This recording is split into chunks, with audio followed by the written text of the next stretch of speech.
মিয়ানমারের পর এখন ইয়াবার চালান আসছে ভারত থেকেও।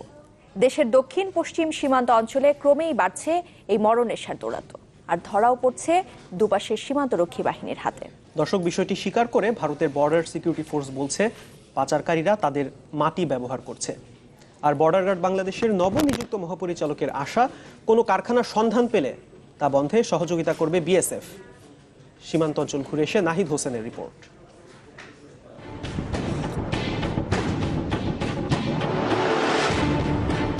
মরণনেশা ইয়াবা। সীমান্তরক্ষী বাহিনীর কড়া নজরদারির ফাঁক গলে শুধু মিয়ানমার থেকেই প্রতিনিয়ত দেশে ঢুকছে কোটি কোটি টাকার ইয়াবা। কিন্তু এখন তা কেবল মিয়ানমারেই আটকে নেই, ভারত থেকেও আসছে মেথাফেটামিন জাতীয় এই ট্যাবলেট। আরও স্পষ্ট করে বললে দক্ষিণ পশ্চিমাঞ্চলের সীমান্তের ওপার থেকে। যশোর, সাতক্ষীরা, ঝিনাইদহ, কুষ্টিয়া, চুয়াডাঙ্গা সীমান্ত অঞ্চলে বর্ডার গার্ড বাংলাদেশের কাছে গত 2 বছর যাবৎ ধরা পড়ছে ইয়াবা। গত বছর এই সংখ্যা কয়েকশো হলেও চলতি বছর 20 নভেম্বর পর্যন্ত তা পৌঁছেছে 7,000-এ।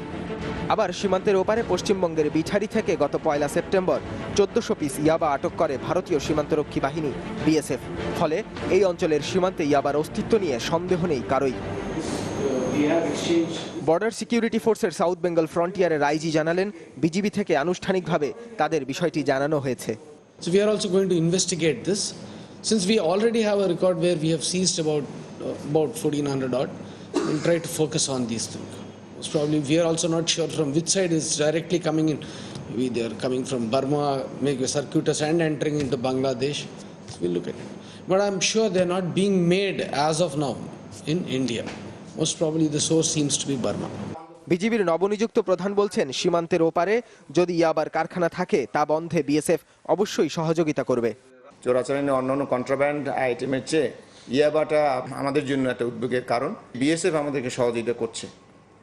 আগে যেমন ফেন্সিডিল ছিল এবং ফেন্সিডিলের বিভিন্ন ফ্যাক্টরি ওদের ইন্ডিয়াতে ছিল, আমরা বলার পরে তারা অ্যাকশন নিয়ে এই ফ্যাক্টরিগুলো এখন আর নাই। তো ইয়াবাও যদি তারা আইডেন্টিফাই করতে পারে আমাদের সহযোগিতা করে। আমরা চেষ্টা করছি যাতে এটা সম্পূর্ণরূপে বন্ধ হয়ে যায়। দক্ষিণ পশ্চিম সীমান্ত অঞ্চলে পুরনো নেশার নতুন আনাগোনা শুরুতেই সমূলে উৎপাটন না করতে পারলে দু দেশের জন্যই তা হয়ে উঠতে পারে মাথা ব্যথার কারণ, জানি একমত দুই বাহিনী। নাহিদ হোসেন, চ্যানেল 24।